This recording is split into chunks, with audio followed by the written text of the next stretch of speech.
안녕하세요. 교통사고 정보가 가득한 보상스토리 김 실장입니다. 안녕하세요. 보상스토리 송 팀장입니다. 이번 질문은 이분이 이제 자영업을 하시는 분이시래요. 어떤 자영업을 하고 계시는 거죠? 작은 모텔을 운영을 하고 계신다고 하시는데 제가 아는 모텔 사장님 진짜 돈 많이 버시던데. 수익이 정확히 얼마인지는 모르겠는데 소득에 대한 내용은 없나 봐요. 네. 근데 소득에 대한 내용이 없으면 저희는 도시력 노임으로 생각을 할 수밖에 없어요. 약관 기준으로 280만 원, 법원 기준으로 310만 원, 보통 한 300만 원 정도로 생각을 하고 있거든요. 사고가 이제 작은 접촉사고신데 과실이 상대방이 6, 본인이 4. 과실이 또 40%가 있으신 거예요? 작은 사고에서 과실이 그렇게 중요한가요? 크게 의미 없잖아요. 아니요. 전혀 의미가 없지는 않습니다.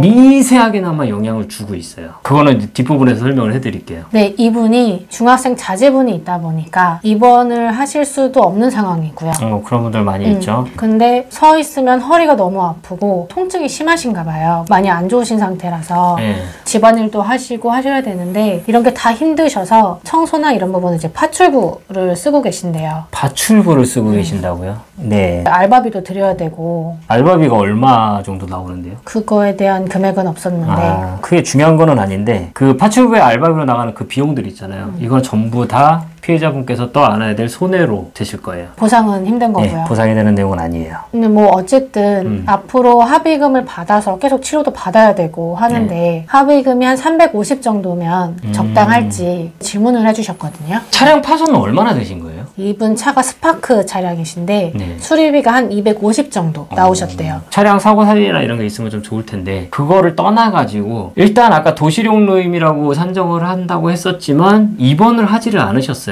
네. 그러면은 휴업손해가 없어요. 그러면 이분이 받으실 수 있는 건 현재 위자료 15만 원 그리고 통원치료 하루당 8,000원이에요. 근데 통원치료 몇 번을 가셨다는 내용이 있나요? 아니요, 그런 내용이 없었어요. 10번 정도 갔다고 가정을 한번 해볼게요. 그럼 8만 원. 그러면 이분 합의금은 23만 원이에요. 23만 원이 끝인가요? 과실이 40%가 있다고 하셨잖아요. 그렇게 된다고 한다면 24만 원에서 40%를 또 공제를 해줘야 돼요. 그럼 남는 합의금이 13만 8천 원이에요. 이분 같은 경우는 되게 억울하실 것 같은 게 몸이 너무 아파서 파출부도 쓰고 하시는데 아까 그래서 말씀드렸잖아요. 파출부는 다 손해가 작용이 될 거라고. 합의금이 너무 적은 것 같은데. 여기서 끝이 아니에요. 보험사에서 내준 치료비 있잖아요. 그 치료비 40% 물어줘야 돼요. 치료비 100만 원 나갔다 그러면 40만 원 물어줘야 돼요. 그러면 이분은 합의금이 마이너스 26만 2천 원이에요. 그러면 이분 같은 경우는 지금 마이너스가 됐으니까 보험사에서 치료비 정도만 대주는 경우가 되겠네요. 네, 이거는 지난번에 과실 있는 사건 합의금 어떻게 계산하는지 제가 영상으로 설명 한번 해드렸었어요. 영상 참고하시면 될 것 같고 일단 과실이 40% 이상이신 분들은 지금처럼 합의금이 없다라고 생각하시면 돼요. 근데 여기서 빠진 게 하나가 있죠. 향후 치료비. 보험사에서는 이 환자분 같은 경우는 합의금은 없어도 치료는 계속 해줘야 돼요. 그런데 보험사 입장에서도 치료를 계속 해주느니 어느 정도의 합의금을 주고 그냥 사건을 종결해버리는 게 낫겠죠. 계속 뭐 1년이고 2년이고 끌고 갈 수는 없는 거니까요. 그러다 보니까 어느 정도의 향후 치료비를 주고 사건을 마무리를 하려고 할 거예요. 근데 그 금액이 350만 원까지는 안 될 거예요.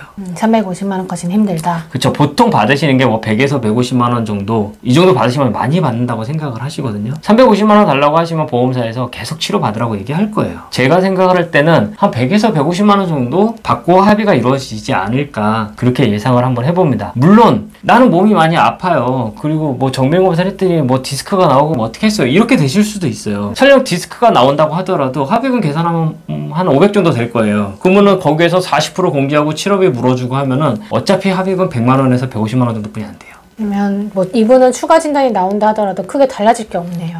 제가 생각을 할 때는 이 과실 40%면 엄청 높은 거거든요. 이 사고의 40%의 내 책임이 있는 거예요. 그러다 보니까 원하시는 350만 원의 합의금을 받으시는 거는 거의 불가능하지 않을까 이렇게 예상을 한번 해보고 있습니다. 과실이 있는 분들은 아무래도 합의금에서 좀 불리할 수밖에 없겠네요. 처음에 말씀드렸듯이 과실비용만큼 공제가 되는 내용에서 좀 이런 어려움들이 생기는 거죠. 오늘도 구독자분의 질문을 사례로 들어서 설명을 해드렸는데요. 영상이 도움이 되셨다면 구독과 좋아요, 알람 설정까지 부탁드리겠습니다. 오늘 영상 여기서 마치도록 하겠습니다. 감사합니다. 감사합니다.